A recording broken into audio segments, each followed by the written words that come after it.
Baik, Bismillahirrahmanirrahim. Kita mulai. Assalamualaikum warahmatullahi wabarakatuh. Waalaikumsalam warahmatullahi wabarakatuh. Waalaikumsalam Ini warahmatullahi sehat kan ya? wabarakatuh. Iya, baik. Eh, Terima kasih untuk peserta yang sudah hadir, juga narasumber yang sudah ada di room Zoom ini. Kita hari ini hari Senin, wah, asik nih ya, kita belajar malam-malam. Malam-malam belajar sambil didampingi oleh narasumber. Hari ini seminar atensi hari Senin tanggal 20 November 2023. Hari ini mengambil tema membahagiakan dirimu. Ya, jadi nanti judulnya singkat, tapi nanti materinya padat sebetulnya. Ya, pastinya menyangkut tentang kesehatan mental. Nah, kalau kebahagiaan kan pasti kaitannya dengan kesehatan mental pastinya. Nah, jadi malam ini kita akan ditemani oleh narasumber kita dengan Ibu Dewi Sawitra Bintari, SC Psikolog. Beliau seorang psikolog. Saya coba sapa dulu nih. Assalamualaikum, Bu Dewi. Waalaikumsalam warahmatullahi wabarakatuh, Bu Eva, Nah, Silvana, Alhamdulillah. dan juga Bu Linda. Alhamdulillah, terima kasih banyak. Iya. Bu Dewi, terima kasih banyak sudah mau menyempatkan untuk sharing ilmunya malam-malam pula. Tadi pagi sudah dengan berbagai kegiatan, malamnya masih mau menyempatkan untuk sharing ilmu. Terima kasih banyak. Eh, Bu Dewi ini posisi di Tangerang ya, Bu Dewi ya? Tangerang Selatan tepatnya. Nah, di Tangerang Selatan. Jadi monggo Ibu dan Bapak peserta yang dekat-dekat di daerah-daerah Tangerang Selatan, nah nanti bisa merapat mencari Bu Dewi ya. Baik, terima kasih Bu Dewi. Saya izin untuk memperkenalkan dulu ya, Bu Dewi ya. Iya. Jadi Ibu Dewi Sawitra Bintari SC Psikolog ini, beliau seorang psikolog. Nah, tadi baru ngobrol nih dengan Bu Dewi. Beliau ini mengambil pendidikan di Fakultas Psikologi dari UNTAK ya, Universitas 17 Agustus. Ini sepertinya udah lama juga di Jakarta ya, Bu Dewi ya. Oh, di Surabaya saya. Oh, Saya mengambilnya di Surabaya. bukan, tapi kan sekarang di Tangsel sudah lama toh. Oh iya, di Tangsel Ah, 93. dari 93. Jadi sudah hatam tentang Jakarta dan Tangerang Selatan. Oke, jadi Bu Dewi ini memang beliau sangat sibuk, jam terbangnya sudah luar biasa. Bu Dewi ini sebagai praktisi psikolog di Puspaga Ceria, Kota Tangerang Selatan. Nah, mungkin pastinya IG-nya saya yakin ada deh Bu Dewi ya. Puspaga Ceria, bisa dicari juga di situ.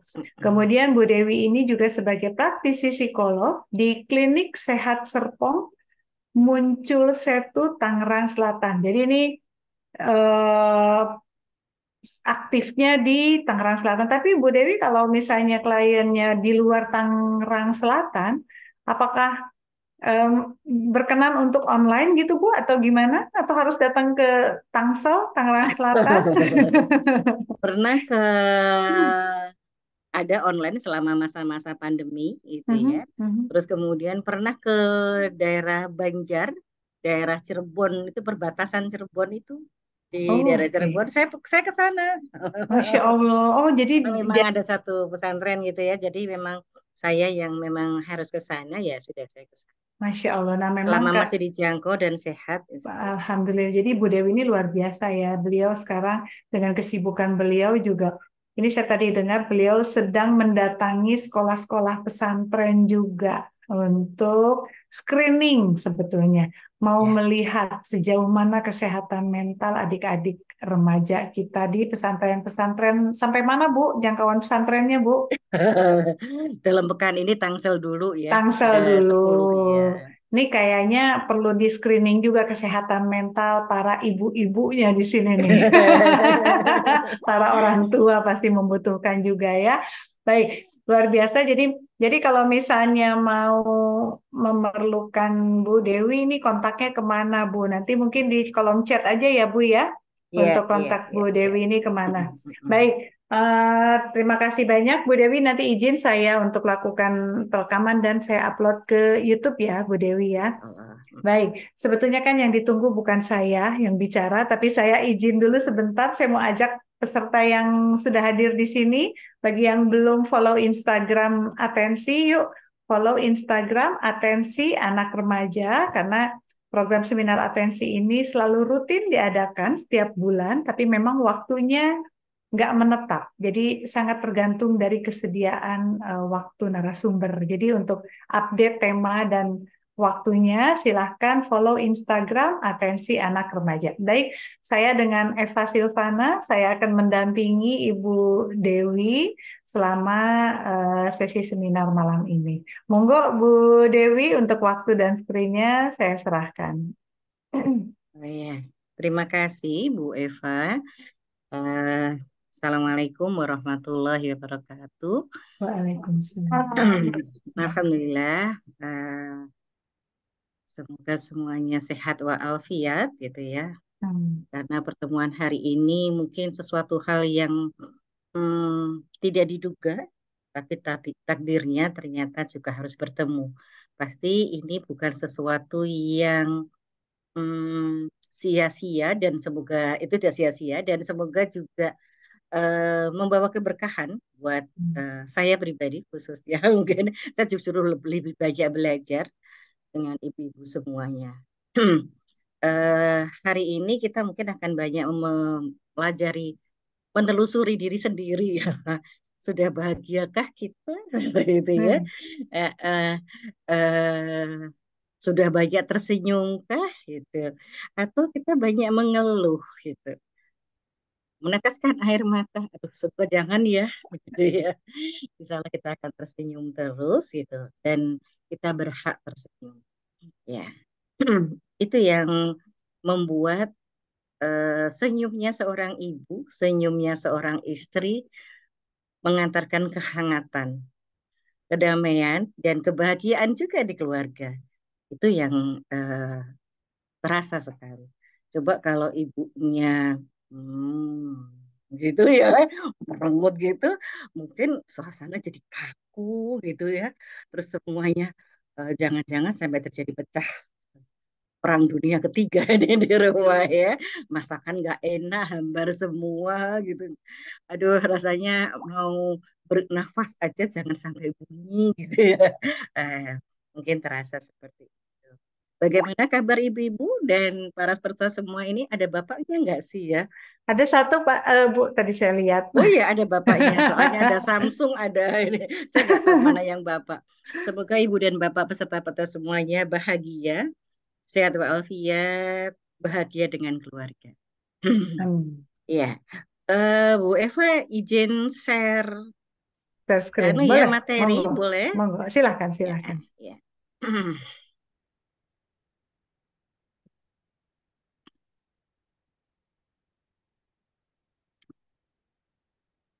Sudah muncul, Bu? Udah muncul ya. Sudah. Nah, sekarang kita boleh dibuka mic-nya, apa kita ikut berpartisipasi para peserta. Ini ada beberapa apa ya antara fakta dan apa ini ya namanya ya, mitos ya. Apa sih yang pernah Bapak dan Ibu dengar gangguan mental tanda eh, pengidapnya lemah? Waduh, dia tulisannya jadi salah. M, seharusnya M ya. Orang yang mengalami gangguan mental itu tandanya pengidapnya orang yang lemah. Mitos atau fakta? Ayo. Ada yang mungkin anu lewat chat juga boleh. Ah iya, ditulis di kolom chat ya. Kolom Jadi chat boleh. Atau mungkin ada yang resign yang mau menjawab boleh. kita langsung open mic aja mungkin ya. Ya, open mic boleh. Mm-mm. Ya, Ibu dan Bapak, menurut Ibu dan Bapak gimana nih? Nomor satu ya, Bu ya? Ya, gangguan mental tuh tandanya pengidap itu orang yang lemah gitu. Oh, ini sudah ada yang jawab, Bu. Oh Bu iya, Riana di kolom chat katanya oh iya. mitos. Oh mitos, iya. Kira-kira apa Bu Riana alasannya? Kok mitos? Gimana nih, Bu Riana? Bukan berarti salah, tapi mau Iya. konfirmasi aja, Bu. Ah, ah, ah, ah. Boleh, boleh, boleh. Kita berpendapat boleh aja ya. Betul. Menurut Bu Riana gimana nih, Bu? Kenapa menurut Ibu mitos? Orang kuat bisa aja ada gangguan mental katanya Bu, kata Bu Riana. Oke, ya, Setuju, setuju. ya, setuju. Betul ya. Betul. Nah, sekarang ya betul. Gangguan mental tanda pengidapnya lemah itu mitos. Karena nanti kita bahas ya sebentar. Yang kedua sekarang, penyakit mental itu tidak bisa disembuhkan. Wow. Tas, Bu. Oh, Hah? mitos katanya Mitos. Bu Berarti bisa Linda. disembuhkan ya? Betul, Bu. Alhamdulillah. Iya. Betul. Kalau, aduh, apa sudah betul duluan, udah terlanjur gemes nih. Klunya kena juga ini ya. Sekarang yang ketiga, anak kecil tidak bisa mengalami gangguan mental. Mitos atau fakta Mitos nih? atau fakta? Mitas juga, Bu. Mitos juga. Memang anak kecil bisa kena gangguan mental. Bisa, Bu. Ada bullying kan, Bu? Oh, Nah, ada bullying. Oke. Yang melakukan siapa ya bullyingnya ya? Kalau anak kecil kan belum sekolah. Oh, Oh, kayaknya kalau anak sekarang tuh udah ini deh, Bu. Udah bisa gitu. Mungkin karena informasi dari apa? Gadget, dari apa. Kayak anak-anak TK juga sekarang banyak gitu yang apa agak membullying temannya gitu sampai enggak temannya dari tuh sampai kayak minder kayak gitu-gitu. oh iya, Masya Allah. Iya, iya, iya, iya. Wah, kayaknya ini seru nih, semakin seru nih. Jadi malam-malam jadi semakin hangat. Gak jadi ngantuk lagi nih Bu Eva gitu ya. betul, betul. Iya. Nomor 4 sekarang. Gangguan mental adalah penyakit langka. Saya tidak mungkin mengalaminya. Kira-kira mitos atau fakta? Nah, gangguan mental penyakit langka katanya. Mitos apa fakta? Ibu-ibu, bapak-bapak. Iya. Pak Gufron dari SMPN 5 Katingan itu daerah mana, Pak? Pak Nah, Gufron, salam kenal. Nggih. Se- Eh, di mohon izin Bu, nggih terima kasih. Ya, Ini dari Provinsi Kalimantan Tengah Bu. Masya Masya Allah, jauh sekali. Allah. Masya Allah, Kalimantan. Alhamdulillah. Terhubung sama kita juga yang ada di Tangsel, Pak, saya. Betul. Oh, Terima kasih ya, Pak. salam kenal. Salam kenal Bu. Nah, ini Hmm. termasuk penyakit langka dan saya tidak mungkin mengalaminya atau Bapak nggak mungkin ngalami? Benar mitos atau fakta, Pak? Mohon izin Bu, eh, kurang jelas suaranya. Oh, kurang jelas suaranya. Gangguan mental adalah penyakit langka. Saya tidak mungkin mengalaminya. Mitos atau fakta, Pak? Mitos, ya. Eh, mitos Bu menurut saya. Oh iya. Berarti saya bisa ngalami ya, Pak? Nggih, seringkali Oh, kadang ada Hmm. semacam apa tekanan pekerjaan atau Hmm. eh, sesuatu karakter murid atau mungkin apa teman yang tidak sesuai dengan apa namanya pengetahuan kita itu kemudian kita menjustifikasi bahwa itu suatu yang tidak benar kemudian kita merasa terbebani dengan apa stres Bu, semacam Hmm. stres di pikiran. oh, aduh.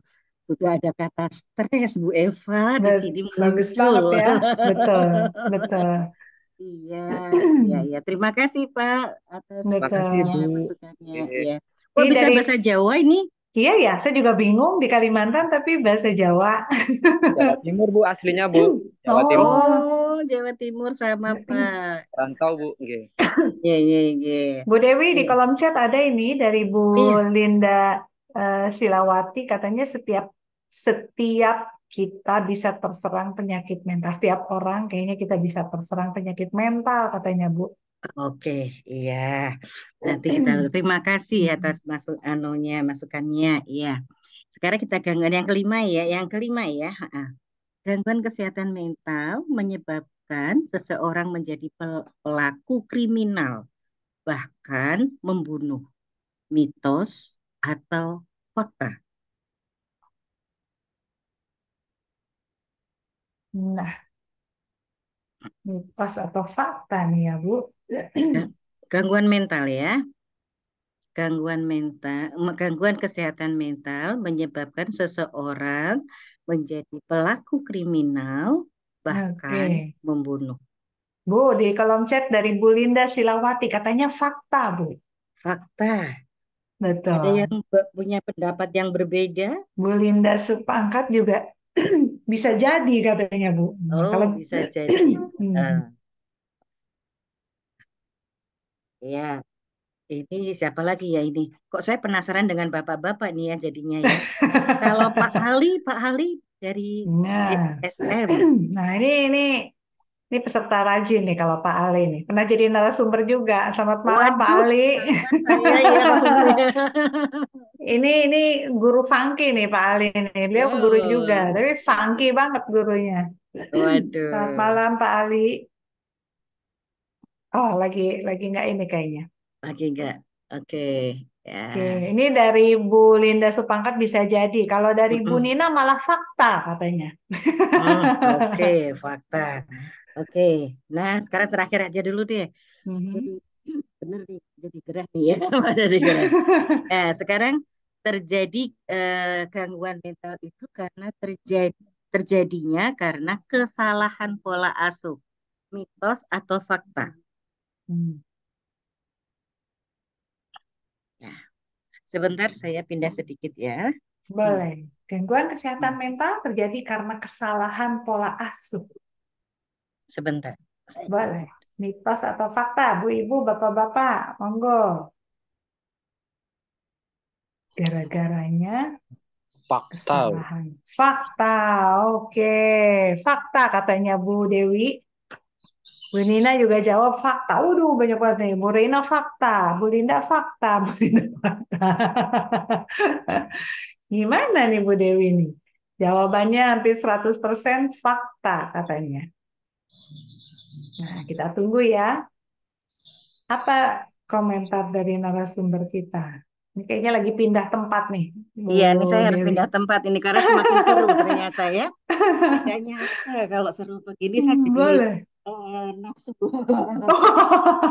ini ya untuk mau meneruskan lagi nih ya. Oke, Boleh, boleh. sebentar. Ini hampir 100% jawabannya fakta katanya. Ini saya lagi nunggu Waduh, yang fakta. jawabannya mitos, tapi nggak nemu. Oh iya iya iya iya iya. Oke ya, saya sudah pindah Mm-mm. tempat.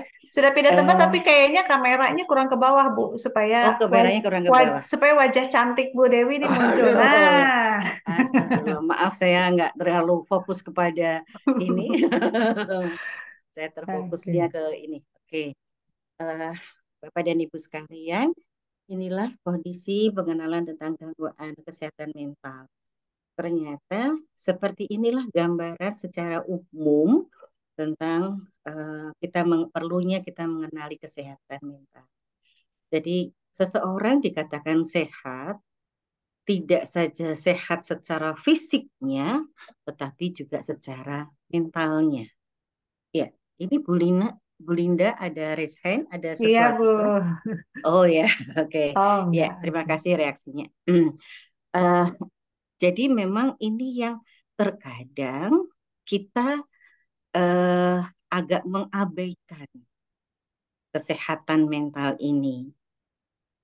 Tadi yang saya sampaikan, eh, kalau kita sudah sulit mulai tersenyum, kesulitan tersenyum, nah itu hati-hati.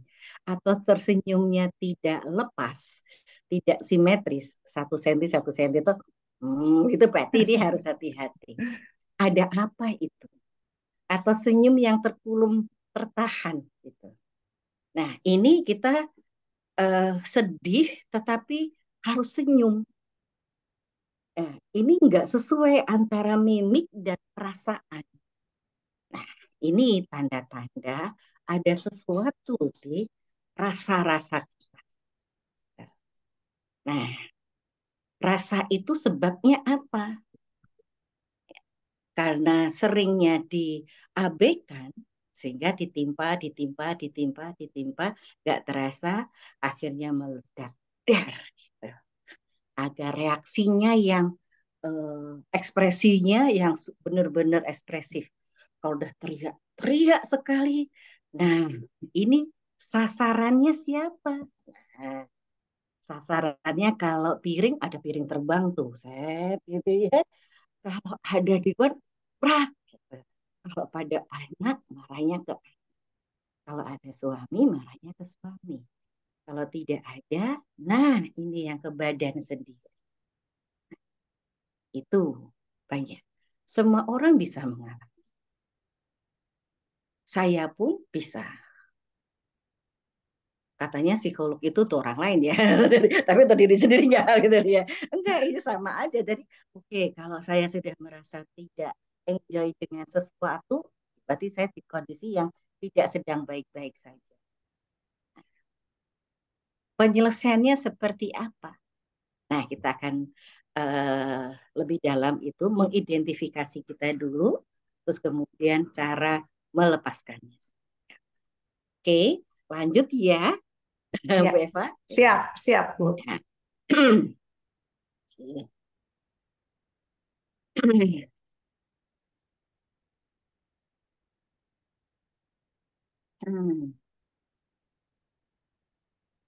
Oke, nah ini ada beberapa gejala gangguan kesehatan mental. Berteriak tadi, tiba-tiba gitu. Nah, atau berkelahi dengan keluarga, dengan teman-teman. Pokoknya berantem aja gitu. Nggak ada apa-apa. Ngapain sih kamu? Oh, aduh gitu ya. Wah, saya ekspresif banget. Kan jangan-jangan pemain drama saya. Kalau ditawar jadi artis gimana? Ya, ini kadang-kadang apa namanya, reaksi kita itu tidak sama. Hari ini dengan kemarin, bahkan nggak usah hari ini, berbeda hari. Jam sajalah itu bisa berubah ekspresinya. Terus yang kedua, susah tidur. Ini bahaya sekali kalau sudah mulai susah tidur. Menarik diri dari lingkungan. Begitu masuk kamar, misalnya anak-anak masuk kamar, lepas ini mama masuk rumah gitu ya, lepas ini semua, belum pakai baju, lepas baju, masuk kamar, tutup kunci. Dah, Kak, Kak, diketuk-ketuk nggak ada suaranya. Dipanggil, makan dulu Kak, mandi dulu Kak, nggak ada apa-apa. Nah, udah tertidur itu, udah nangis, terus kemudian kelanjutannya tertidur gitu. Nah, itu sampai malam, tiba-tiba dia kelaparan, mau pipis atau apa, baru buka. Tapi orang-orang sudah tidur semua, lupa, nggak jagain. Nah, ini kalau anak-anak. Nah, kalau ibu-ibu ngambek, bapak-bapak ini hati-hati nih. Kalau ibu-ibu ngambek nih, udah diem aja. Ditanya, itu, nah, ambil aja sendiri. Nah, gitu. Nah, gitu. Atau bapak-bapak ditanya, nah, di kantor gimana? Biasa. Ini apa? Nggak ada apa-apa. Udah makan. Nah, datar. Nah, ini harus harus waspada. Ini ada apa ini suami? Ya, tapi gak usah kepo-kepo banget. Beri waktu untuk beradaptasi dengan kondisinya. Gitu. Nah, ini ketakutan berlebihan yang tidak masuk akal. Biasanya tek tek tek tek apa itu gitu. Biasanya ini ada hubungannya dengan trauma atau mungkin ada kemarin ada kasus itu dia sering lihat film horor atau baca novel horor.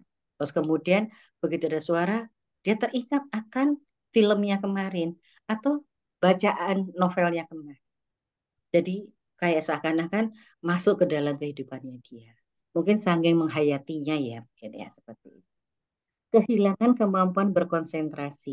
Nah, ini tidak terjadi pada anak-anak, remaja, dewasa maupun kita ibu-ibu aja tadi sudah kasih ini ya. Misalnya kalau sholat gitu ya, tadi sudah rakaat ke berapa? Ini tadi saya baca apa ya? Nah, itu nggak kusuk lagi, nggak konsentrasi.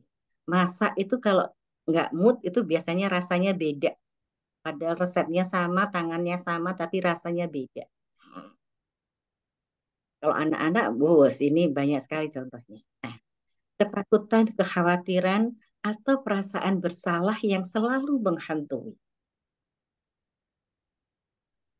oh ini lah itu kan gara-gara saya tadi. Saya jadi nggak enak deh Bu, nggak enak. Itu berlama terus. Kalau lewat situ saya merasa bersalah, jadi saya nggak nyaman kalau ini. Nah, menghindar. Ketidakmampuan untuk mengatasi stres atau masalah sehari-hari. Tadi sudah ini ya ada bapak-bapak yang dari Kalimantan tadi ya, Masya Allah ya tadi menyebutkan stres. Kalau di Jakarta macet.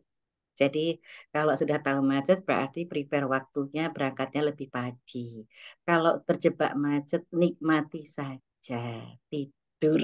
Saya begitu. Jadi untuk beradaptasi dengan yang seperti kondisi yang seperti itu sudah ini pasti akan ada ini.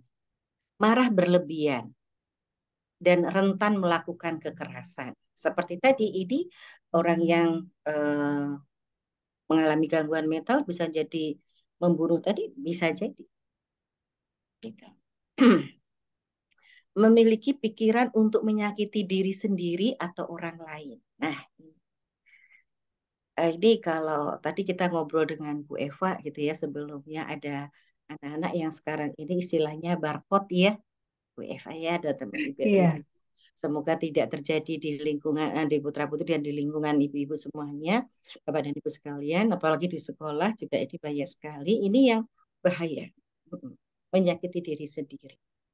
Karena dia seakan-akan mengalihkan penyakit itu ke beberapa sayatan yang dibuatnya, gitu. Kemudian menarik diri dari orang-orang dan kegiatan sehari-hari. Enggak, aku nggak mau ikut kerja bakti. Nanti paling ada orang mesti ngomongin mesti nyinggung ini. Nah, aku nggak mau datang arisan lah. Nanti yang dibicarakan, oh, kita jalan-jalan kemana, kita healing kemana. Nah, gitu. Terus pokoknya banyak. Mendengar suara atau mempercayai sesuatu yang tidak benar. Eh, Kayaknya bener deh. Kayaknya aku pernah dengar gini loh. Kapan ya aku dengarnya ya? Ini ya kapan ya? Tapi bener deh kata-kata itu gitu. Dia memang begini. Nah, padahal sebelumnya sudah ada eh, perasaan yang nggak suka sama seseorang, tapi seakan-akan mendengar bisa disebut halusinasi dan sebagainya. Mengalami nyeri yang tidak dapat dijelaskan. Nah, ini biasanya kita hubungkan dengan psikosomatis ya nanti ya.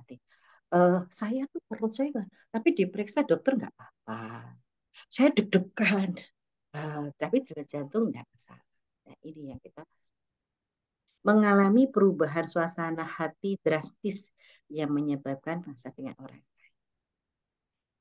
Ini yang juga salah beberapa gejala gangguan kesehatan. Nah, oh maaf, sebelumnya ini kondisi kesehatan mental anak dan remaja di Indonesia. Karena atensi berhubungan dengan anak ya tadi ya ini saya hubungkan. Ini kebetulan ada survei yang relatif masih baru ya tahun 2022. 1 dari 3 remaja memiliki masalah kesehatan dalam setahun ini. Hanya 2,6 dari remaja yang mengalami masalah kesehatan itu yang pernah mendapat layanan atau konseling ke apa namanya profesional.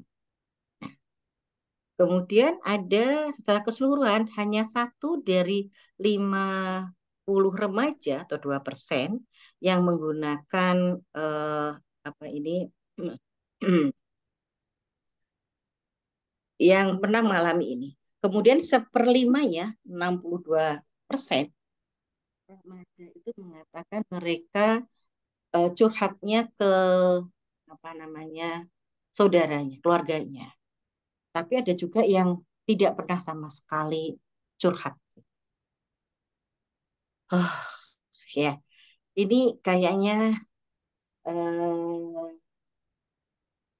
melihat kalau remaja seperti ini kita juga sayang ya. Ini kasus bunuh diri ya. Yang ini tahun 2023. Jadi ini penelitian periode Januari sampai 18 Oktober. Ini ada 971 kasus bunuh diri di Indonesia. Tapi ini yang dilaporkan ya. Tapi yang nggak dilaporkan akan banyak. Ini melebihi tahun 2022. Ada 900 1 tahun. Ini belum sampai 1 tahun sudah 971. Dan WHO mengungkapkan 47,7% orang yang bunuh diri itu usia 10 sampai 24. Ini usia remaja atau usia produktif. Ya, jadi memang bahaya ya. Ini yang survei tahun 2022. 1 dari 20 tadi didiagnosa mengalami gangguan jiwa. Saya pernah ngantar anak ini, anak usia 16 tahun. Dilaporkannya pada sore hari, sehingga siang hari, kemudian kita rujuk ke RSUD. RSUD ada psikiater di sana, ternyata di sana di RSUD Tangsel tidak ada sal untuk ODGJ, akhirnya kita minta rujukan ke puskesmas untuk dikirim ke rumah sakit jiwa. Pada saat ngirim itu, Masya Allah, ya, rasanya gemeteran juga karena masih muda sekali. Ya, dia merasa menyampaikan tertekan karena kasus ibunya dengan orang tuanya. Jadi itu yang membuat jadi tidak masuk orangnya, rasanya nggak tega saja gitu. Ini yang membuat saya jadi lebih CSR saya ke Puspaga ya, Pusat Pembelajaran Keluarga di Tangsel. Nah, sementara sekitar 35% memiliki setidaknya satu masalah kesehatan mental atau tergolong orang yang memiliki masalah kejiwaan, ODMK. Hasil survei menemukan gangguan cemas merupakan gangguan mental yang paling banyak dialami oleh remaja, mencapai 26,7%. Kemudian disusul oleh pemusatan perhatian, tadi tidak konsentrasi atau hiperaktif menjadi 10,6%, depresi 6,3%, masalah perilaku 2,4%, dan stres pasca trauma 1,8%. Jadi data-data ini ini data yang valid ya. Beberapa remaja juga melaporkan kecenderungan perilaku bunuh diri dalam 12 bulan terakhir. Di antaranya sampel ini ya, 1,4 memiliki ide bunuh diri, baru punya ide. 0,5 telah membuat rencana bunuh diri. 0,2 telah melakukan percobaan bunuh diri dalam setahun. Jadi dia sudah merencanakan, oh nanti saya pakai ini, pakai ini, pakai ini. Oh, ini saya menyoroti tentang Gen Z. Kalau dari sensus penduduk tahun 2020, usia 11 sampai 26 tahun itu jumlahnya sekitar 71 juta ya, banyak banget ya. Nanti kalau kita Indonesia Emas tahun 2045, dia yang memimpin negara ini, Bu. Gitu. Ya, ini kelebihan dari generasi Z. Pengetahuan yang luas karena mudahnya akses informasi, terbuka terhadap perkembangan yang ada di dunia ini, kemudian mempunyai motivasi yang tinggi. Ini kenapa tulisan saya kok jadi salah semua ya Bu Eva? Apakah saya stres gitu? Tapi bisa dibaca ya? Bisa Bu. Dibaca ya, Insya Allah nih ya. Mampu melakukan berbagai aktivitas dalam satu waktu atau multitasking gitu ya. Mohon dimaafkan ya, ini Masih bisa terbaca, tenang. masih bisa terbaca. Cenderung lebih toleran karena terbuka terhadap segala sesuatu. Nah, nanti ada sesuatunya nanti. Ini ada hubungan dengan kelemahan juga. Tidak cepat berpuas diri. Yang terakhir mempunyai keinginan untuk terus berkembang. Ini bagus, ini bagus. Nah, ini bagus ya. Tapi kelemahannya cenderung individualistik atau egosentris gitu. Bukan urusanku kok gitu. Jadi kalau di Jakarta ya naik kereta api KRL, ada anak muda, terus kemudian ada yang lebih tua berdiri. orang saya yang juga duduk, saya juga bayar, saya juga ini, saya juga capek, ya udah, saya duduk aja, pura-pura tidur, gitu. Nggak ada kepedulian. Ya, tidak fokus dalam satu hal. Seperti tadi ada ini ya, keluhan ya, tidak konsentrasi itu. Karena dia multitasking tadi, dia tidak satu fokus selesaikan dulu gitu, perencanaan detail gitu. Tapi memang ya ada ininya, kurang menghargai proses atau lebih tertarik pada hal-hal yang instan. Coba Bapak dan Ibu sekalian, mungkin kalau di rumah, kalau nggak ada makanan, lebih enak apa? GoFood. Send aja. Kita beli online aja. Daripada masak, nanti belajar, nanti nyiapin, nanti masak, nanti cuci piring, nanti ini, bla bla bla. Akibatnya apa? Dia lebih memprioritaskan uang. Jadi kalau ditanya anak-anak sekarang, anak-anak yang lagi lulus gitu atau apa, gajinya berapa sesuai dengan waduh Mas, maaf ya belum sampai UMR gitu. Dia langsung terima kasih. Kalau bisa sama dengan UMR, syukur-syukur lebih. Kalau UMR nanti tunjangannya apa? Nah ini orang psikolog Pio ini ya, yang HRD ini ya. Nah emosinya yang cenderung larut ini mempengaruhi adaptasi, eh, kemampuan interpersonalnya ini eh, terganggu, terlalu tergantung pada teknologi, sehingga kesulitan ketika dihadapkan pada hal-hal yang konvensional.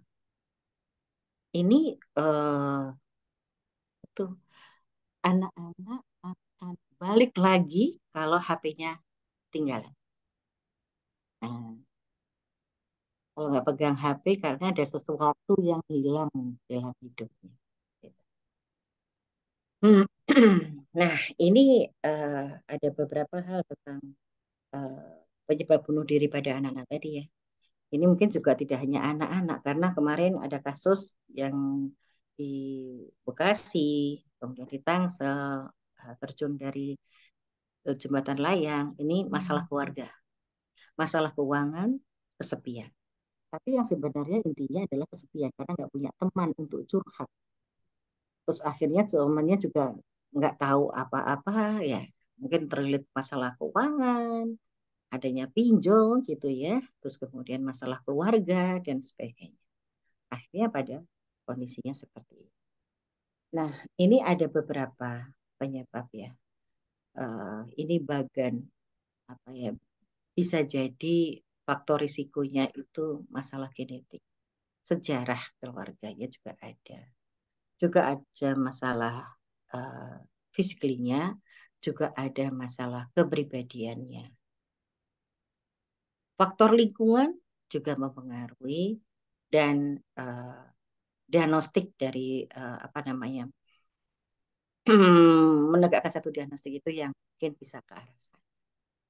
Mungkin nanti ini kita akan lebih dalami dengan pertanyaan ya biar lebih jelas ya. Nah ini PFA atau DPA, pertolongan psikologis awal, ini satu rangkaian tindakan yang diberikan pada seseorang untuk menguatkan kondisi psikisnya, untuk menghadapi peristiwa traumatisnya. Juga dapat dilakukan dalam konteks mereka yang mengalami tekanan psikologis. Ini sebenarnya tujuannya apa sih gitu? Memberi rasa tenang, bahwa dia tidak sendirian, ada kita, ada temannya yang bisa menjadi apa namanya sandaran atau tempat cerita yang aman, kita bisa dipercaya dan sebagainya. Nah, ini akhirnya akan menumbuhkan harapan bagi si pelaku itu yang ya penderita itu, oh ya ternyata saya nggak sendirian ya. Gitu. Ini zaman-zaman COVID itu luar biasa itu ya. Tidak hanya yang sakit, tapi keluarganya juga. Kebetulan waktu itu saya diminta untuk menjadi psikolog di rumah lawan COVID Tangsel selama 4 bulan. Ya, di sana rata-rata Bu, saya itu nggak sakit, saya nggak apa-apa, hanya batuk aja, tapi dibilangnya positif gitu. Nah, saya sekarang harus mengisolasi diri di rumah, saya nggak bisa. Akhirnya di rumah COVID ini ternyata di sini pada batuk semua. Saya saat ini jadi lebih batuk lagi daripada waktu di rumah. Jadi saya melakukan konseling di rumah lawan COVID. Nah, ini lebih lagi. Nah, kita hanya apa namanya eh, memberikan konseling, memberikan ketenangan, keamanan, rasa terhubung bahwa ada orang lain dan harapan bagi para penyintas. Nah, ini dukungan kesehatan mental dan psikososial. Kesehatan mental dan psikososial ini prinsipnya sama dengan kesehatan dari UNICEF juga, yang meliputi pertama kesejahteraan tergantung dari interaksi unsur-unsur fisik, sosial, kognitif, emosional, dan spiritual. Nah, 5 hal ini eh, perlu dikemas yang seimbang, gitu. Ini untuk memberikan rasa aman dan nyaman tadi. Ini spiritual penting banget, gitu. Saat ini kita bertemu itu bukan eh, apa namanya tiba-tiba atau kemudian kebetulan, tapi pasti ada hikmah. Ini pasti sudah takdir dari Allah seperti ini. Nah, mungkin ada apa hikmah apa, nah kita belum tahu. Gitu. Sakit pun, gitu, pasti ada hikmah. Setiap apa yang diberikan kepada kita itu ujian. Karena makhluk di dunia ini tempatnya kita diuji. Gitu. Tempatnya kita beribadah, tempatnya kita diuji, mungkin menurut seperti itu. Kalau menurut Islam seperti itu. Dukungan kesehatan mental dan psikososial memiliki peran penting dalam menciptakan dan mendukung kondisi perkembangan dan kesejahteraan anak yang optimal. Ibu berdaya, ayah ada, anak bahagia, keluarga sejahtera. Indonesia Jaya. Nah, itu dia.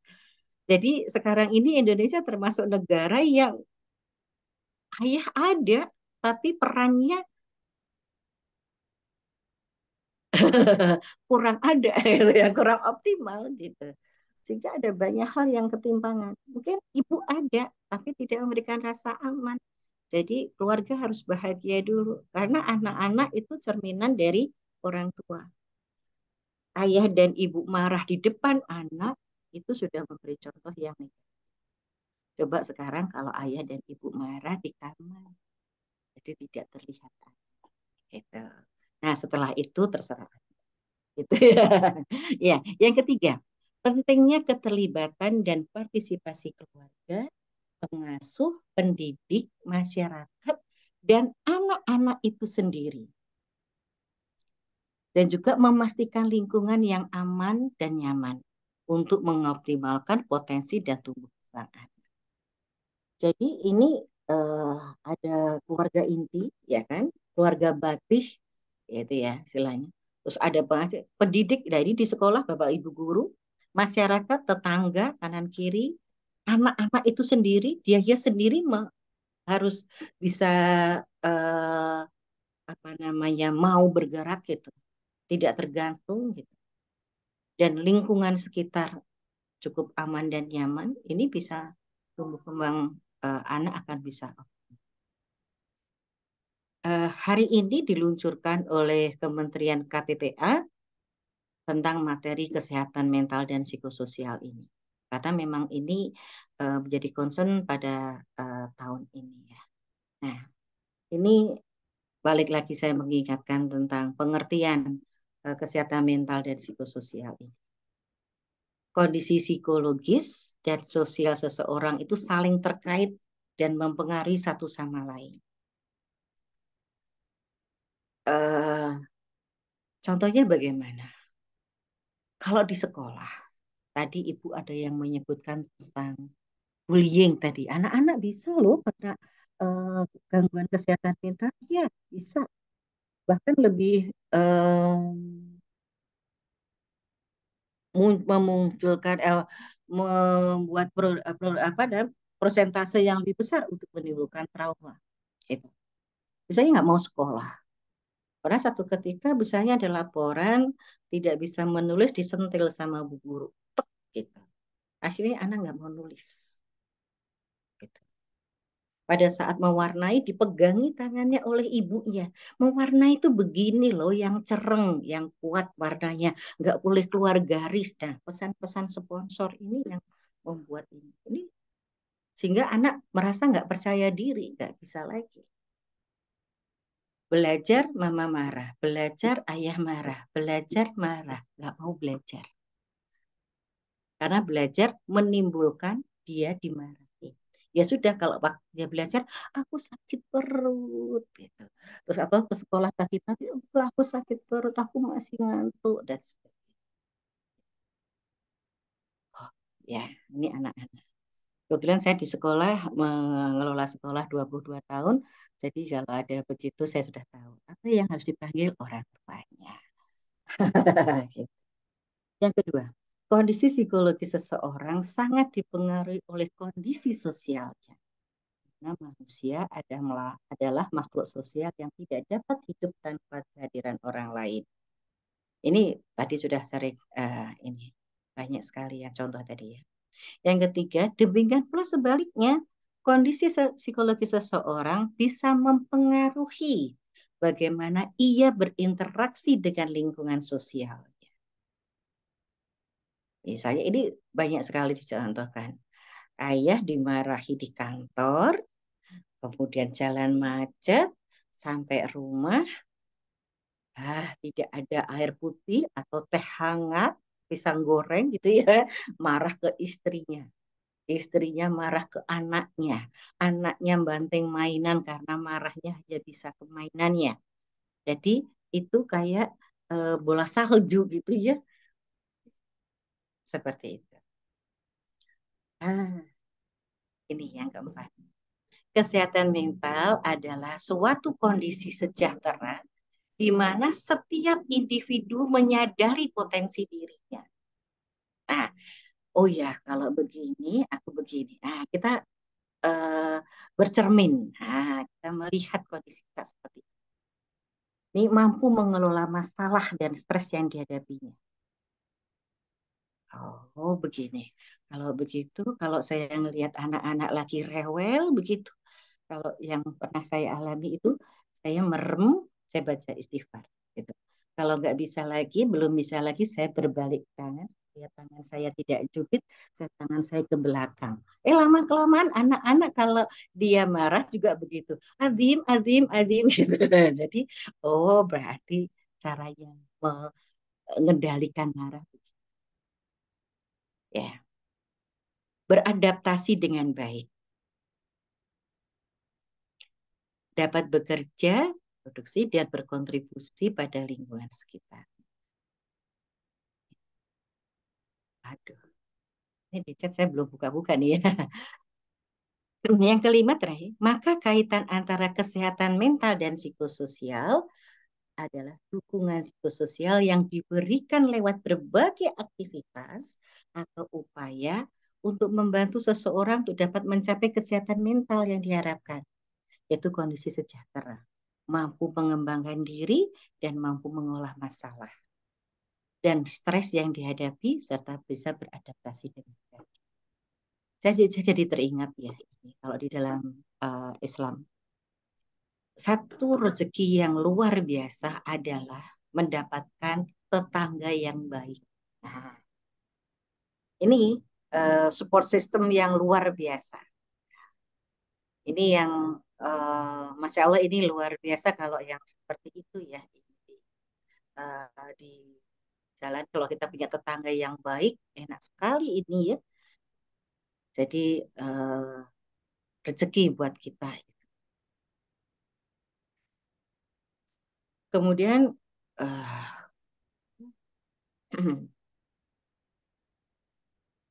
nah, ini ada beberapa, ini adaptasi dari piramida reaksi psikologis penyintas dari buku dukungan psikososial. Bu nanti boleh cari buku ini ya.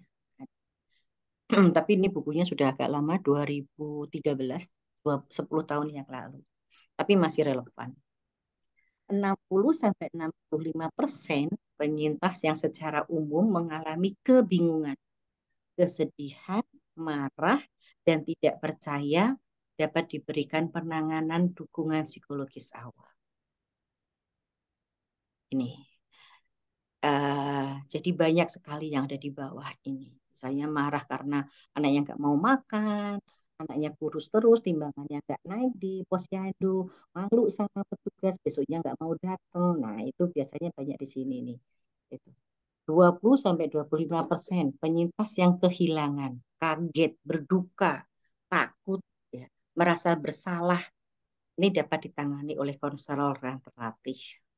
Nah, 10% penyintas itu mengalami trauma dan depresi. Yang ini perlu dirujuk ke psikolog. 2-5% penyintas memiliki gangguan mental berat. Yang ini perlu dirujuk ke psikiater. Ini contoh yang agak ini ya, 20-25%. Misalnya ada tetangga yang mengalami kedukaan. Misalnya suaminya meninggal mendadak. Pagi hari masih sehat loh, masih jalan-jalan, masih bersepeda. Terus kemudian jam 10 itu terasa sesek dadanya. Terus kemudian saya kerokin, Bu. Kerokin tahu nggak dia? Punggung itu di ini sampai merah. Terus saya itu kok sudah enak-enakan bisa tidur. Tapi kok tiba-tiba ngorok. Wah, saya kaget sekali. Saya lihat sudah nafasnya kok tersengal-sengal. Saya bawa ke rumah sakit. Di IGD katanya sudah meninggal. Wah, terus tetangganya berduyun-duyun datang gitu. Sabar ya Bu, sabar, takdir, sabar, sabar. Wis, marah ini Bu. Ada satu contoh ini seperti marah ibunya. Sabar-sabar gimana? Saya nggak sabar gimana? Orang saya juga ini. Ibu nggak ada tahu di tempat posisi saya seperti ini. Semua orang yang takziah itu disuruh keluar semua. Teriak-teriak. Nah, ini salah penanganan. Kalau yang ini tetangganya yang belum mendapatkan materi tentang dukungan kesehatan mental dan psikososial ini ya. Nah, contoh aja gitu ya. Tapi ini terjadi. Tapi ini terjadi. Nah, ini dukungan psikologis dasar, kemudian ini keluarga dan berbasis keluarga dan kelompok masyarakat, kemudian psikologis. Ini jumlah pasien yang paling banyak yang di bawah ini. Siapa yang bisa melakukan DKMP? Semua orang bisa. Ya, memang nanti ada latihannya. Mungkin next ya, ini sudah 8:30 lebih, Mbak.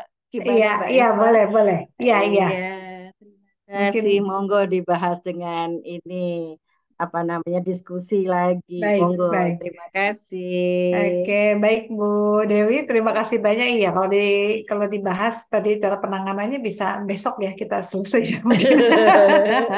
Iya, iya, Oke, iya. baik Bu Dewi, terima kasih banyak. Mungkin kita bisa masuk ke sesi tanya jawab. Mungkin ada yang mau bertanya langsung, boleh langsung open mic aja mungkin ya, atau mau raise Iya. hand juga silahkan. Ada. Assalamualaikum. Waalaikumsalam. Dengan siapa ya? Sebentar saya cari dulu. Dengan ibu siapa? Dari mana? Ah, condet. Dari Condet, Condet Jakarta ya? Nah, Bu siapa namanya? Fitra. Ibu Fitra. Silahkan Ibu, mau bertanya apa? Anak-anakku ya, anakku lagi remaja nih, umur 13 sama 15 kan lagi masa-masa woodnya gitu ya. Nih anak saya nih, satu yang anaknya lucu, Kurota Ayun. Ngomongnya apa kamu nak? Karakternya gimana? Hah? Harapannya apa? Apanya? Harapanmu apa nak? Harapannya apa? Masa Kurota Ayun nulisannya unsukses, Bu? Kan kesayang. Oh, katanya sama. Oh, punya ide lain selain itu, oke? Oke, sudah paham maksudnya, Bu? Udah tertangkap? Oke, jadi Tertangkap? Sudah. iya, usia remaja tadi usia 13 tahun ya? Nah, ini yang perempuan ya. Sekarang yang omongan yang laki-laki coba. Oh, kabur Bu yang laki-laki. Udah. Iya, oke. Terima kasih ya. Saya dengerin ya. Assalamualaikum. Ini ada Mas Adi. Oke. Ini kalau saya tangkap sih satu kekhawatiran dari seorang ibu, Bu Dewi. Salah satu anak remajanya tadi diminta menuliskan apa tadi sama ibunya dan yang dituliskan adalah unsuccess katanya. Mudah-mudahan saya menangkapnya dengan benar ya, Bu. Siapa tadi nggak ada namanya nih dari handphone Vivo. Ini ada satu kekhawatiran dari seorang ibu, mungkin ya. Seperti itu, Bu. Bagaimana, eh iya. Jadi Iya, bagaimana nih menghadapi putra atau putrinya yang remaja terutama dengan se- jangan-jangan gitu ya, jangan-jangan benar nih apa yang dituliskan oleh eh, anak remajanya tadi. Gimana nih, Bu mm-mm. Dewi nih?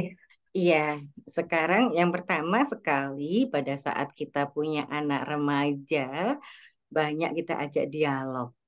Kita berperan sebagai sahabat, berperan sebagai teman, bukan sebagai orang tua lagi. Artinya kita enak diajak ngobrol.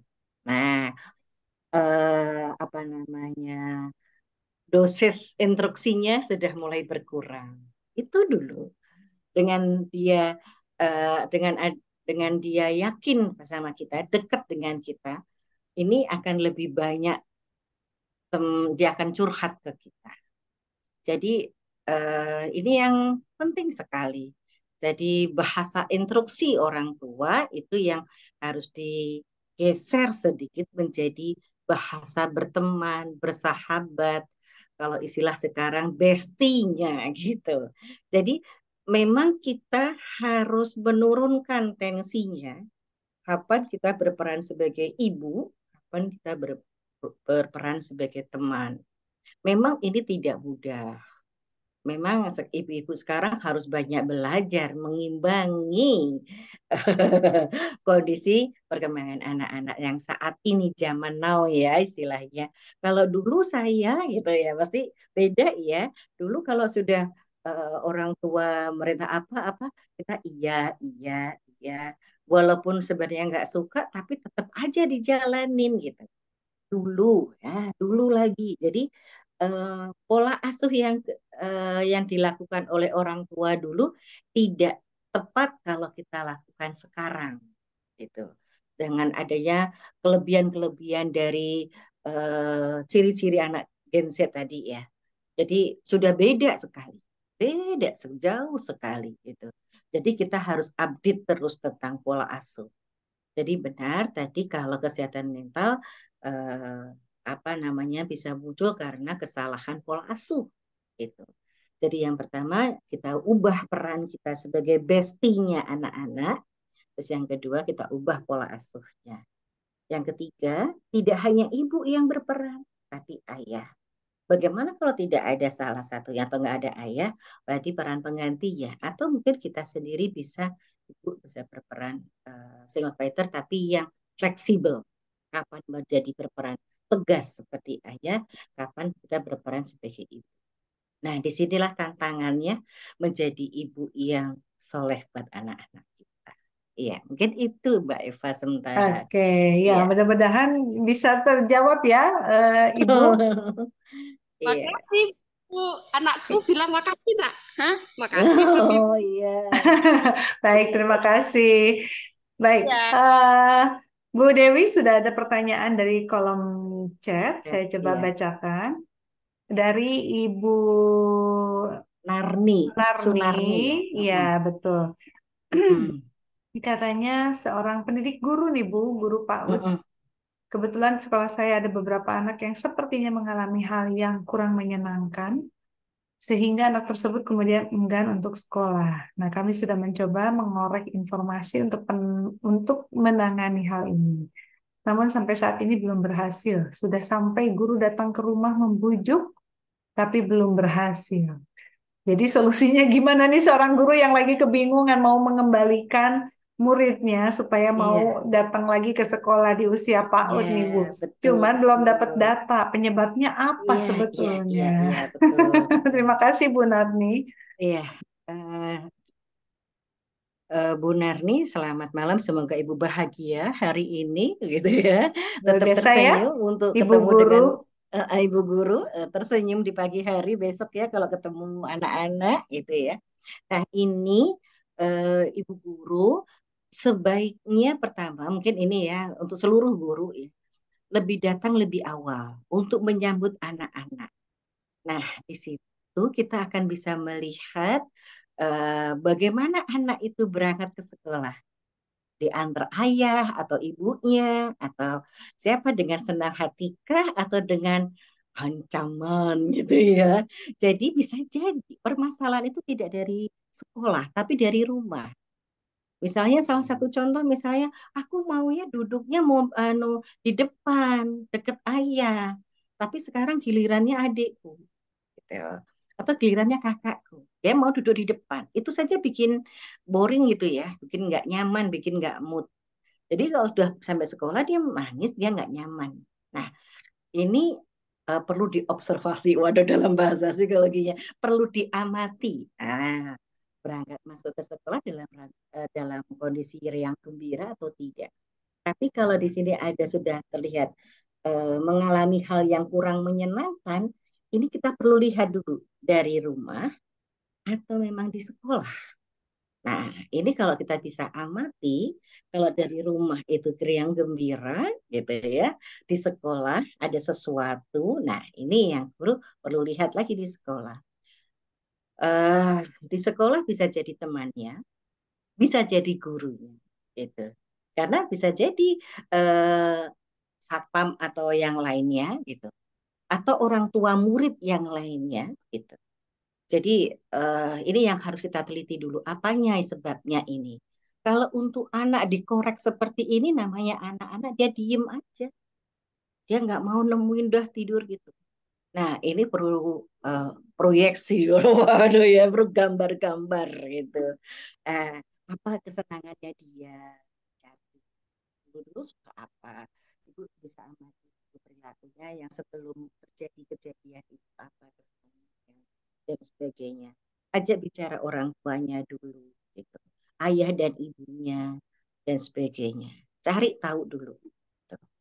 Dan memang Bu Guru di, di sekolah itu, guru itu sangat dihormati oleh anak dan dituruti oleh anak, memiliki power yang lebih ya. Kata Bu Guru begini. Kalau mama papanya udah nggak nggak dipercaya itu. Tapi kalau kata Bu Guru, nah ini dia. Jadi ini satu poin yang bisa. Berarti Bu Guru harus memasang, maaf, memasang telinga, memasang mata, dan sedikit bicara. Artinya kita pasang telinga, kita benar-benar mendengarkan suara anak. Apa-apanya, sudah kita mengamati anak. Ada anak yang ingusan, oh ini sakit apa enggak. Ada anak yang batuk-batuk, kita perlu apa. Ada anak yang melihatin mainannya. Jadi tahap perkembangannya sampai mana? Tahap perkembangan sosialnya sampai mana? Dia melihat, kemudian dia bergabung tapi dia jadi melihat doang, kemudian dia mengikuti follower, kemudian dia bisa menjadi apa, pemimpin di situ. Nah, itu kita lihat tahapannya. Jadi ada banyak hal ini. Ini materi PAUD ini. Alhamdulillah saya sampai sekarang masih diamanai TK. Jadi itu memang pekerjaan sehari-hari dan itu salah satu indikator untuk rapot guru. Sejauh mana Bapak Ibu guru itu mengamati siswanya. Mungkin itu yang di ini. Iya, Jadi kita harus amati dulu betul. betul-betul dengan baik. Betul. Jadi masalahnya belum tentu dari sekolah ya, Bu Iya, Dewi dari ya. sekolah. Iya, Gitu. Jadi betul. perlu perlu diamati. Mungkin kalau gurunya bisa mengamati langsung. Ada bagus. Dewi tadi sebenarnya sudah visit ke sekolah ya, kalau nggak Iya, salah tadi. visit ke rumah ya, home visit ya. Betul. Ah, ah. Tapi kalau belum tergali juga, sebenarnya bisa disarankan untuk Dan ke datang ke profesional. tenaga profesional ya, Bu Iya. Dewi. Baik, terima kasih Bu Dewi. Mudah-mudahan Bu Guru ini menjawab pertanyaan. Baik, kita ke pertanyaan selanjutnya di kolom chat ada dari Ibu Riana ya. Sebentar. Oh iya betul, dari Ibu Mm-mm. Riana. Ada beberapa pertanyaan. Yang pertama, ada tips nggak menjadi bestie untuk orang tua?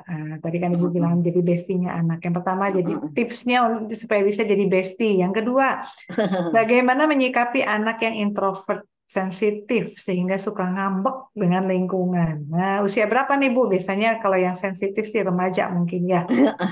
Kemudian yang ketiga, bagaimana menyikapi orang yang overthinking? Overthinking ya, ya ini pasti remaja nih. Oh, 8 tahun. Oh, iya, Putri atau putranya Bu Riana 8 tahun. Jadi tips menjadi bestie, tips anaknya yang introvert sensitif, suka ngambek. Yang ketiga, menyikapi orang yang overthinking. Gimana nih Bu, sebagai orang tua?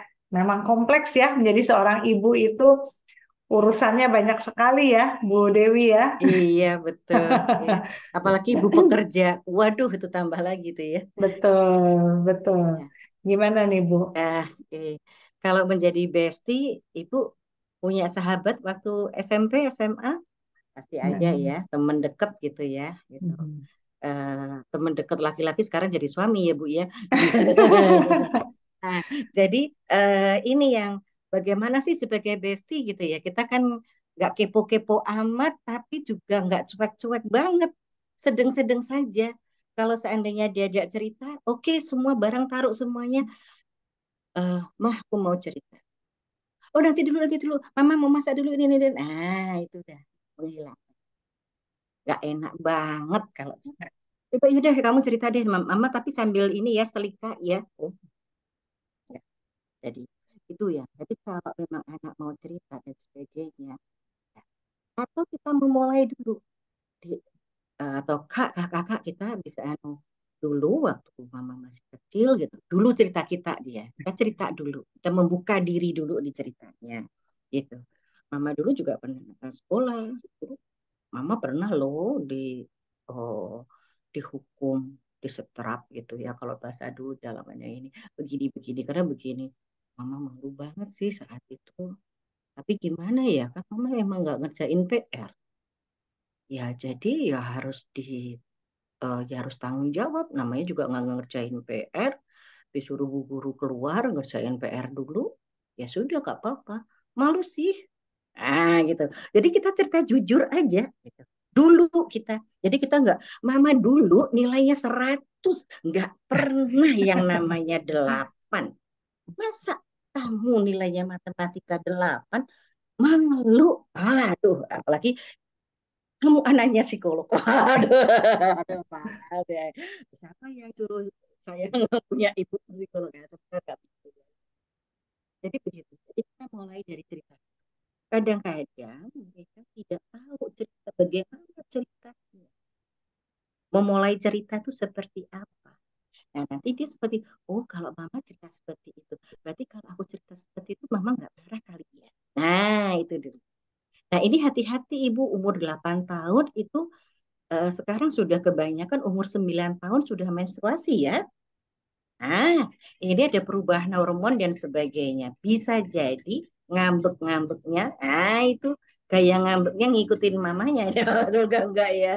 Jadi ini mereka ada nggak bisa mengutarakan ya, mudi banget dan sebagainya. Ini bisa eh, apa namanya, anak itu melihat, anak itu mendengar, anak itu meniru.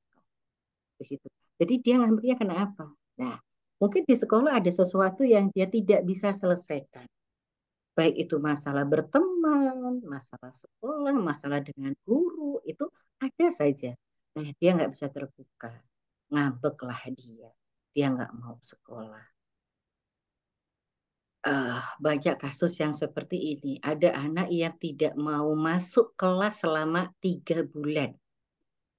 Ya, sudah 3 bulan bermain dengan di luar kelas. Ada satu guru yang memang dia sukanya dengan satu orang guru itu, tapi kita tarik ulur. Nah, belajar matematikanya menghitung sepatu, misalnya. Hitung sepatu yang warna hitam dengan pasangan-pasangan. Ya, memasang-masang klasifikasi dulu. Warna hitam, hitam, warna putih, putih, terus warna yang lain. Mana yang lebih banyak, malah bisa dikit, itu kelas 1. Jadi kemampuan dasar matematikanya seperti itu. Terus kemudian dia menulis angka 1, 2, 3, 4. Kemudian menulis merek sepatunya. Gitu. Kemudian merek sepatunya dengan nama temennya. Terus akhirnya dia tanya, sepatu kamu warna apa? Nah, nama kamu siapa? Nah, akhirnya kenal sama temennya. Dan akhirnya selama 3 ini, kemudian menulis itu yang saya ingat saya terakhir itu begitu. Jadi dia nanya ke temennya sepatunya warna apa, mereknya apa, namanya siapa. Akhirnya ditempel supaya dia ada loker-loker sepatunya itu ditulis namanya. Dia yang nulis. Gitu. Terus teman-temannya bilang terima kasih ya, gitu. Sepatuku udah dikasih, lokerku sudah dikasih nama. Oh seneng banget semuanya teman-teman bilang terima kasih. Wow dia percaya dirinya sudah melambung tinggi. Begitu temennya terima kasih ya ini gitu akhirnya iya ayo kita main yuk kita ke dalam. Akhirnya masuk rumah masuk kelas sendiri enak banget 3 bulan tapi ya tapi nggak mudah memang ngitung daun ngitung bunga gitu ya. Bu Dewi belajarnya hari ini ya sama Bu Dewi belajarnya ya, ya. Sama ini lagi ganti karena dia harus berganti dengan guru-guru yang lain. Ya awalnya dengan satu guru kemudian tambah satu lagi. Akhirnya mengenal banyak orang. Ternyata setelah kita telusur ke orang tuanya, dia tidak pernah keluar rumah. Gitu. Nah, ini ngambeknya kenapa? Pasti akan ada dicari solusi yang tepat. Ya tadi perlu ada psikososial, ada guru yang dilibat. Itu. Ada teman-teman, ada orang tua murid atau komite supaya teman-temannya orang tua teman-temannya itu bisa mendukung dia. Jadi ini memang tidak bisa diselesaikan oleh ibu sendiri, mungkin dengan guru, dengan teman-teman, dengan tenaga kependidikan dan bla bla bla banyak sekali. Karena itu tidak bisa kita sendirian, harus ada link, harus ada bersinergi dengan itu ya Ibu ya. Semoga Ibu bisa terinspirasi dengan ini walaupun mungkin nggak lengkap-lengkap amat ya Bu Eva, maaf. Oke, tapi betul. Jadi kita perlu bersinergi ya, Bu ya, Iya, apalagi dengan pihak sekolah betul. dan guru. Untuk yang overthinkingnya Oh gimana iya, nih, Bu? overthinking. Mm-mm. Anak yang overthinking tadi seperti tadi, anak itu kan nggak merasa puas, tapi dia merasa bisa gitu. Tapi kan dia memang mendapatkan apa namanya ya. Sekarang bukan hanya informasi, tapi hujan apa namanya ya, meluber apa namanya, banjir informasi gitu ya. Terus Mm-mm. seakan-akan dia kalau sudah dapat informasi banyak bisa semuanya. Ya, dan sekali lagi dia perlunya instan, nggak mau proses. Ini yang akhirnya overthinking tadi, balik lagi, berarti dia harus tahu proses pelan-pelan, ada tahap per tahap. Nah, dibuat detail lagi dulu, ada runtun, gitu.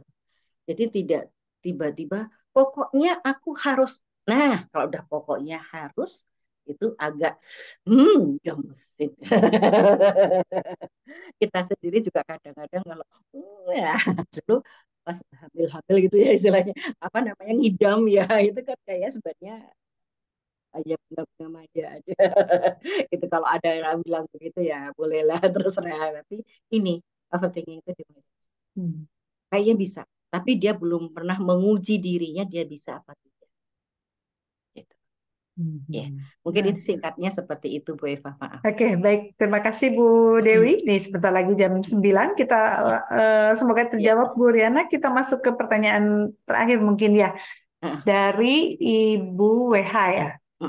Ya, jadi yang saya tanyakan terkait mental ibu, apakah ada pengaruhnya memperbaiki mental melalui hipnosis?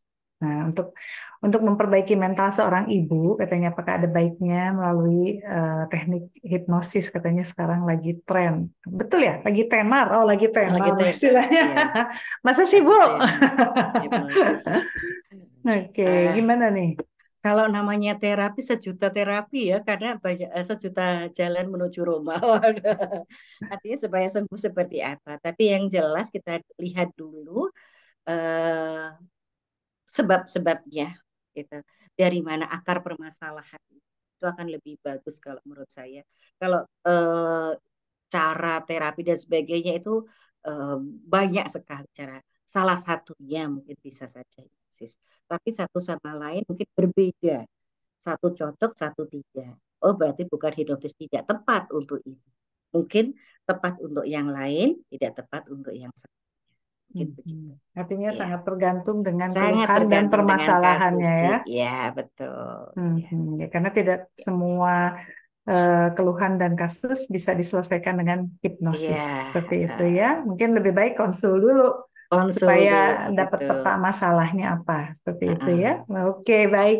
Bu Iya, Dewi, terima kasih alhamdulillah. banyak. Terima kasih Alhamdulillah sudah habis banyak. pertanyaannya. Terima kasih banyak Bu Dewi.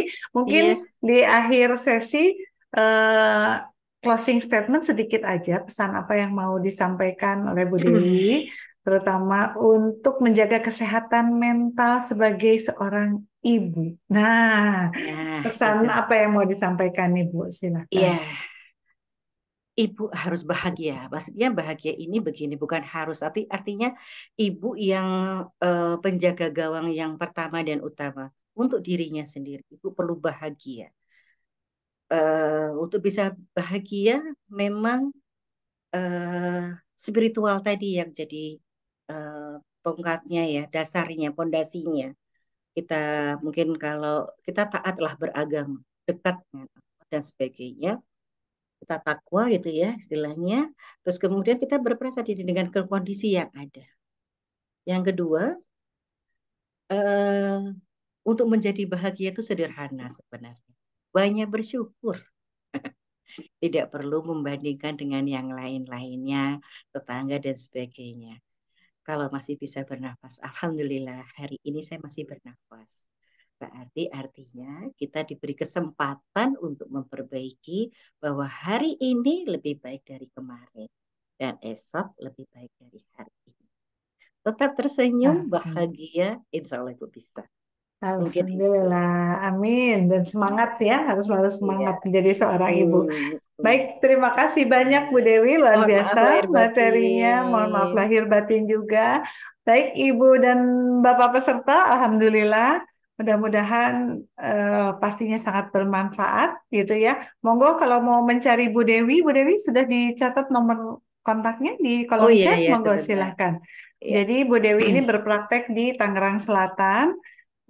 Tapi beliau juga memungkinkan untuk visit tadi ya Bu ya, Ibu juga visit juga bisa nih visit untuk jarang loh ada psikolog yang berkenan untuk visit itu juga bisa dan Tapi mungkin mungkin sesuai dengan ini ya. lokasi ya Waktunya ya. Mohon maaf. waktu dan lokasi kemudian telekonseling ya Bu ya telekonseling juga bisa ya Bu memungkinkan enggak Bu? Mungkin WA dulu ya. Oh, oke, kontak dulu ke Bu Dewi ya. Monggo silahkan. Baik, terima kasih banyak Bu Dewi, Bu dan Bapak peserta semua. Saya ucapkan terima kasih banyak juga. Kita akan ketemu lagi di seminar atensi di bulan Desember. Jadi ikuti terus untuk tema dan waktunya di Instagram Atensi Anak Remaja. Baik, Bu Dewi, hatur nuhun. Terima Satu kasih sami-sami. banyak. Mudah-mudahan sehat Ya. selalu Ibu dan Bapak. Terima kasih Amin. Terima banyak. kasih. Wassalamualaikum warahmatullahi wabarakatuh. Waalaikumsalam warahmatullahi wabarakatuh. Selamat malam. Baik, Ya, selamat selamat malam. Maya. Terima kasih Yo, banyak Bu Dewi. sami-sami. Terima kasih banyak Ibu dan Bapak. Ya. Mohon izin untuk saya tutup Zoom-nya sampai Iya. ketemu ya di seminar atensi Iya. bulan Desember. Ya. Mari Bu, terima kasih. Monggo-monggo. Ikut.